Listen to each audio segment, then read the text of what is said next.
Welcome to Channel 3 News at 6 o'clock. Today's date is March 6, 1857. Today we'll be discussing the topic of Dred Scott versus John Sandford.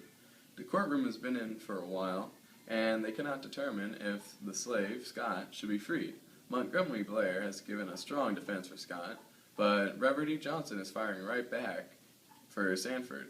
Now we're taking it down to Dustin for our slave catcher segment. As I stand here on this invisible line buried in the trees, the line that Dred Scott passed over and back on, ask yourself this question.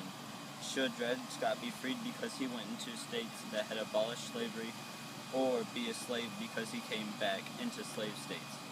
But if he's still found a slave, if he tries to cross over this line, I'll catch him. Back to you, DJ. Thanks, Dustin. Now to Brian, who is outside of the courthouse. Thanks, DJ. I'm outside the courthouse waiting for the verdict. You may ask yourself why. Why is this case in the Supreme Court? Well, it's a human rights case that affects slaves all across the country. Therefore, the ruling wouldn't affect just Dred Scott, but would set laws for all enslaved Americans. Wait, what was that? Push this in. The verdict has been given. Wait, there's Dred Scott himself. Can I ask you a few questions? Yeah, I guess. Okay, Scott, what was the verdict?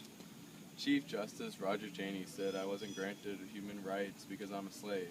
He said I was property of my slave owner, Dr. John Emerson, at the time, and that I was his property, so I had no rights. Isn't that going against the Missouri Compromise? That some states are free states, meaning they cannot have slaves in those states?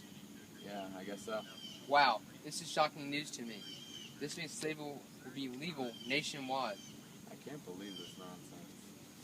And I've just received confirmation from the New York Tribune that this information has been released to the public and Scott's story of what happened has been verified. Well, it looks like I see Mr. Sandford walking over there. I better get out of here before things get... Hey, boy! Get over here, boy. We're going home. Oh, Master, please. Come on, boy. Got a lot of cotton to feed.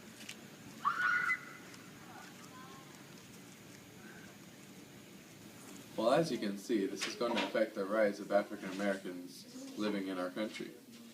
Whether they're rich, poor, free, or enslaved, there will be much hatred towards blacks in America. Hopefully one day that will not be the case, but it is what it is. Signing off, Channel 3 News. Well, that's how the cookie crumbles.